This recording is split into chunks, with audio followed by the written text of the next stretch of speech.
기억 못하고 있는 사람이 하나가 있고 하나는 녹음 파일이 있어요. 그런데 만약에 그 녹음 파일에 합의와의 성관계 하는 듯한 그런 내용이 나와 있다. 그럼 누구 말을 들어야 됩니까? 피해자는 전혀 기억이 안 나는데 녹음 파일로 중간 미수 이거를 불기소한 거는 말이 안 된다라는 주장을.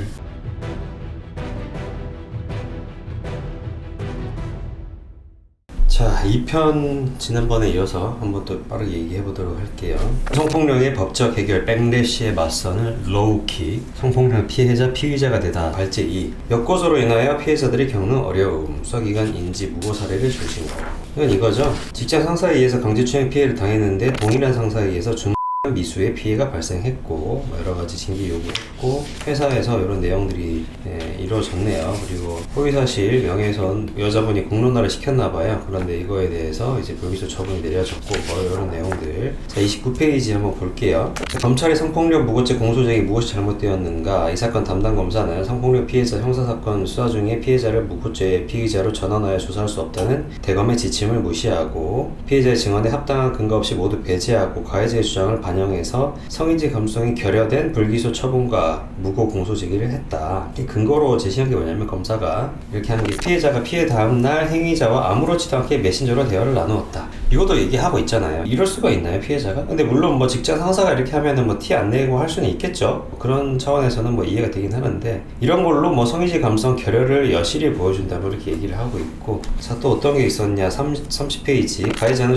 미수가 있었던 날 녹음기를 틀어두고 피해자를 만났다. 검사는 이날 가해자는 왜 녹음기를 틀고 피해자를 만났는지를 확인하지 않았다. 이걸 문제 삼고 있어요. 적극적 합의하에 성관계가 있었는지 확인하는 지문을 전혀 하지 않았다. 가해자가 제출한 녹음 파일을 무고 판단의 근거로 활용했다. 자, 이 녹음 파일을 들어보면 이것은 성폭력 사건이 아니다라고 이제 검사가 판단을 했는데 녹음 파일에는 피해자가 전혀 기억하지 못하는 상황이 녹음되어 있었다. 자, 이거 보면은 이거 제가 여성 운동하시는 쪽 이분들의 이분도 보니까 한국여성민우회 뭐 성폭력 상담소 소장님이시네요.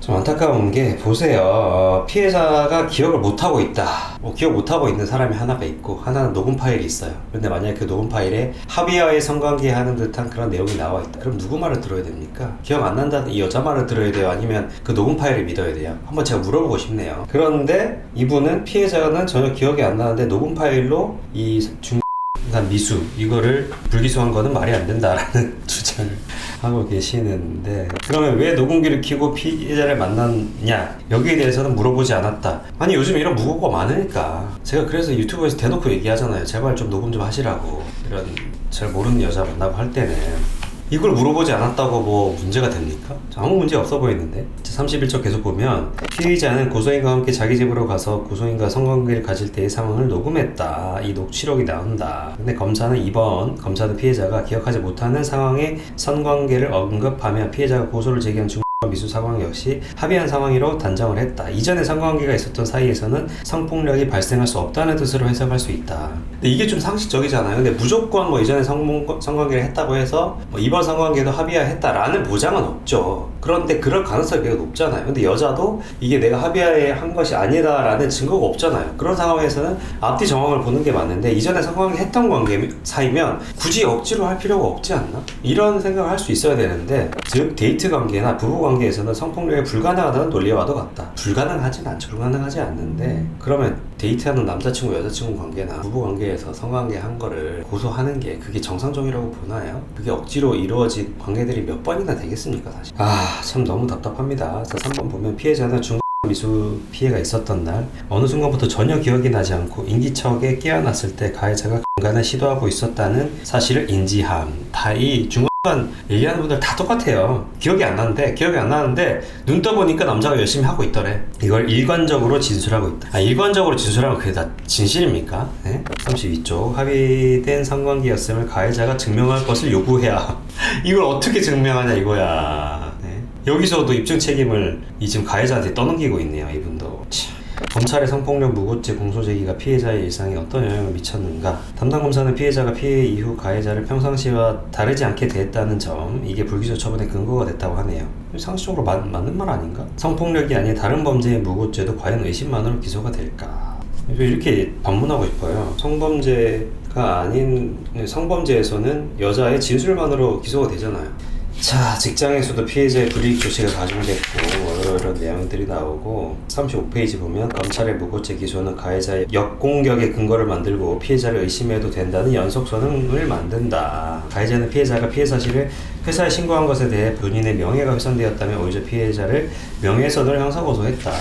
아니 이게 진짜 진실된 고소였으면 당연히 이렇게 하면 안 되는데 가짜 고소도 많잖아요. 여기서는 녹음 파일도 있는 것 같고 이렇게 허위사실로 고소하면은 회사에서는 남자가 거의 나락을 가는데 이거 명예훼손으로 당연히 고소할 수 있게 해줘야 되는 거 아닌가요? 이러한 명예훼손 역고소도 막아야 된다. 성범죄 고소한 사람을 무조건 보호해야 된다. 이런 논리인가요, 이 사람은? 정말 저는 동의할 수 없다.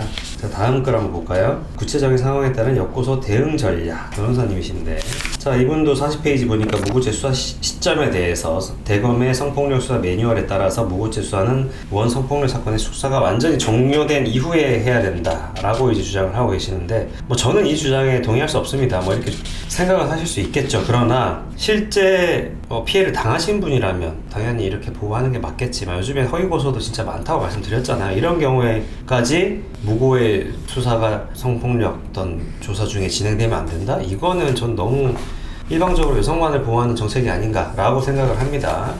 이 패러다임이 왜 자꾸 발생하냐면 여자는 거짓말할 리가 없다. 여기서 나오는 거예요. 성폭력을 당했다고 고소하는 사람은 무조건 진실만을 말한다 라는 생각에서 이런 생각들이 이런 어떤 매뉴얼이나 이런 생각 발상이 계속 나온다는 겁니다. 근데 그거 아니잖아요. 제가 보여주고 있잖아요. 제 사례에서. 아니라니까요. 성폭력을 당했다라고 고소하는 여자들 중에 진짜로 피해를 당해서 고소하는 여성분들이 오히려 더 많겠죠. 그런데 허위로 고소하는 분들도 생각보다 많다라는 점이 제가 항상 말씀드리는 거잖아요. 그렇다고 제가 모든 성폭력 피해 여성분들이 다 허위 고소한다 이 주장 아닙니다. 실제로 성범죄가 많이 발생하고 있고 실제 범죄가 많아요. 그분들은 당연히 보호를 받아야 됩니다. 모든 여자들이 다 거짓말한다 이거 아니라니까요. 그런데 이 성범죄를 고소하는 분들 중에는 굉장히 허위 고소도 생각보다 많다는 점도 인정을 하셔야 된다는 겁니다. 그리고 또 41조 피해자 국선 변호사의 조력 범위에 관해서도 피해자의 역고소 사건과 피해자의 조력인에 대한 역고소 사건이 포함되어야 한다.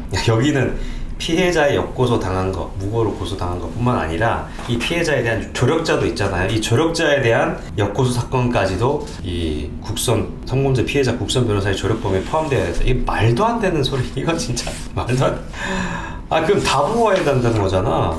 도대체 그러면 그러면 성범죄 고소당한 남자들에 대한 국선도 도와주세요. 이것도 해줘야지. 그래야지 공평하죠. 모든 사건에 다 국선해줘야지. 그러면 안 되겠죠. 한정된 국선 변호사라니 한정된 자원을 이렇게 배분함에 있어서 무조건 여자라 성범죄를 고소한 사람이라고 그리고 그 고소한 사람에게 조력한 사람까지 다 보호해야 된다라는 거는 이 사람이 역고소 당한 사건까지 해야 된다는 이건 좀 과하잖아요. 말이 안 됩니다. 그러면 어떻게 해서 성폭력 사건에서 피해자의 진술의 신빙성을 어떻게 해야 되냐. 구체적인 상황에 따른 역고소 대응 전략 42페이지 이렇게 나오고 있죠. 구체성과 관련해서는 직접 경험하지 않고는 진술하기 어려운 피해 감정이나 전후 사정에 대해서도 진술하는 것이 좋다. 아주 구체적으로 하라. 일관되게 해야 된다. 시간이 지날수록 기억이 선명해지고 진술이 구체적인 경우에 부자연스러운 점이 있다는 점을 유념할 필요가 있다. 이런 것들. 저는 근데 이 변호사님이 이런 팁을 줄 수는 있는데 이게 악용돼서는 안 된다고 생각을 합니다. 진짜 피해를 당한 사람 같은 경우는 이런 조력을 받을 수 있죠. 그런데 허위로 고소를